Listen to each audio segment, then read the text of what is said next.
Okay, the next dinim here in Kitzer are the dinim really of business, which I'm not going to go into.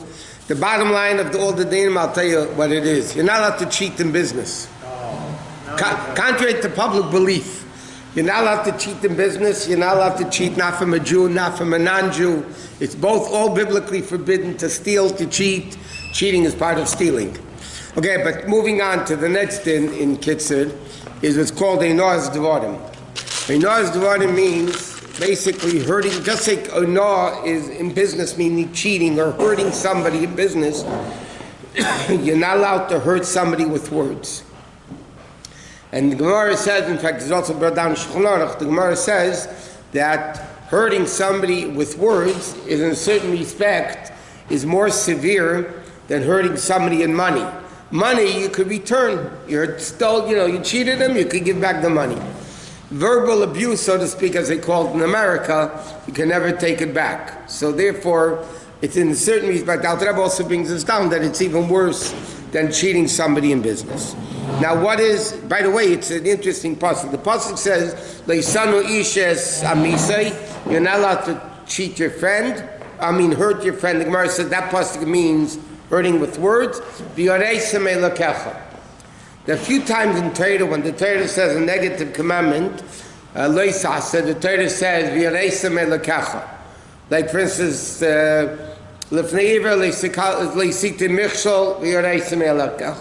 by over here, by hurting somebody, the Torah says, what is it? But so Rashi says from the Gemara to the Medrash, why does the Torah add over there by these mitzvahs to because a person will come along and say, no, I didn't mean to hurt him, I didn't mean that. So the pasuk says, fear God. God knows what you meant and God knows what you did, so you can't fool anybody but yourself. The Rebbe Marash once said, a fool doesn't fool all the people. The fool ends up fooling himself. So he says, in Yiddish he says, is it a big trick for a fool to fool a fool? He said, a fool, you end up only fooling yourself. So what's the big deal? A fool fools a fool. It's nothing. So, okay, so now he says like this, especially this, then the Gemara, the Shulchan Aruch, the Rebbe brings it down. Hurting your wife is very, very severe, even verbal. Why? Because it said women are more emotional, and when women cry out to Hashem, Hashem always listens. So basically the bottom line is you're not allowed to hurt somebody with words. You're not now, but it goes into a lot of dinim here. What does it mean? Tricking somebody with words, cheating somebody with words, or hurting somebody with words. So for instance, it's a very din that a lot of people are unaware of. You're not allowed to walk into a store and say, how much does this object cost, if you're not intending to buy it. Because you're verbally misleading the person to think, yeah, he might want to buy it. So halachically, you can't walk into a store or the ideal thing, halachically, what you could do is you walk into a store, they can help you, whatever. You say, I'm just looking. Or you walk in, I'm just looking around. And you can say, I'm interested, I'm curious, how much would this be? But you can't give the impression that you're really interested in buying it when your interest was never interested in buying it. Because then again, that's called a Noah's Dvarim. Or, one second, or if another way of hurting somebody asks you, where can I get this and this object? And you say, try my friend over there, when you know he doesn't have it. You just, letting on to somebody when you know he doesn't have it. Or another din Shulchan Aruch brings down, Kitzer also brings it down. You're not allowed to invite somebody to your house if you know they're not going to come. In other words, like this. You know they're not going to come. So why are you inviting them? You want to sound like a nice guy. So in Shulchan Aruch it says that's also in Noah's Dvarim. So, but the Alter Rebbe adds to this din. The Alter Rebbe holds that it's only if you really pressure him to come when you know they're not going to come. If you say, come over, then that's fine. In Kitzer doesn't say that, but the Alter Rebbe holds the pressuring a guy to come when you know he's not going to come is not allowed. By the way, just for the record, all these things are biblically forbidden. I mean, it's the pasuk in Chumash. Leisonu isha soch. What? What is it about inviting someone that's like this, not nice? What do you mean he's not nice? Why should he? 1 second. Say that case again. What is it not about? What is it not nice? What is it hardful to invite someone when he's not going to come? Because you're giving the impression that you really want him to come when you don't want him to come because you know he's not going to come. I'm going to say this is, by the way, if you think about it, this is a very delicate level of misleading somebody, and yet the Torah says it's forbidden. Yeah. What about the line of, if someone's married, you don't want to tell your wife that you dress so forward, right? So you say this is a beautiful dress. That's pikuach nefesh. That's pikuach nefesh. That you're allowed to lie. No, but what's the answer? What would you want the answer is? If you don't like your wife's dress, are you allowed to tell her it's nice? Is that what you're asking me? What is... The truth of the matter is, it's not so simple. It's a machlekes beisham and beisilo. Yeah. It's a machlekes in Gemara between Bisham Ksubis, between Bisham and Beisilo. Bisham Keitza medagdim lefnei akala. How do you dance in front of a kala? So Beisilo says kala nova chasuda. It's even a song, right? Okay, kala nova chasuda. You dance in front of a kala, beautiful kala. That's what Beisilo said. Beishamai said, what are you talking about? If she was basically crippled, ugly, how can the Torah says you're not allowed to lie? So you're lying. So Beisilo answers, you're not lying, because this guy that married her thinks she's beautiful. That's why he married her. In his eyes, she's beautiful, so you're not lying. You're talking to the chassan. That it's a Gemara in Ksubis. So it's not so simple just to lie. But your wife is mamish pikoch nefesh. Trust me. You might not get food for a year, so you'll starve. That's all part of this. Gneva said, we're not there. I'm coming to that. What? Is Enas Devarim happen to work with a corporation? Because sometimes they want you just to stop come in without, they don't even care if you're buying it. If you're doing it with a one-on-one owner, a business shop, then... With the corporation, Bechlal, is a whole different shaila in halacha. The shaila is, what is the definition of a corporation? Okay? There's a tshuva in the Rogachover. The Rogachover says that a corporation is basically a non-existent entity.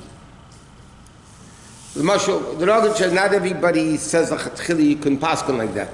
But the Rogachover holds that say you're allowed to take interest from a corporation or pay interest to a corporation. Why? Because Torah says you're not allowed to take ribbis from another person, right? You're not allowed to take ribbis from... Right? You can't take ribbis from your friend. But it's a non-existent corporation. There's no people there. That's the heter, by the way. In Eretz Yisrael, they have different things. They have heter iskas all over the place. But let's say you have money in a savings account in a bank, right? And let's say it's a Jewish-owned bank. And you get interest, well, used to get. We get, let's say, 5%, 6%, whatever it was, yeah? How are you allowed to take interest in the bank? So in Eretz Yisrael, they have what's called heter iskas, and all the bank, the Rabbanut makes a heter iska. But the answer of halacha is because you're not taking interest from a person.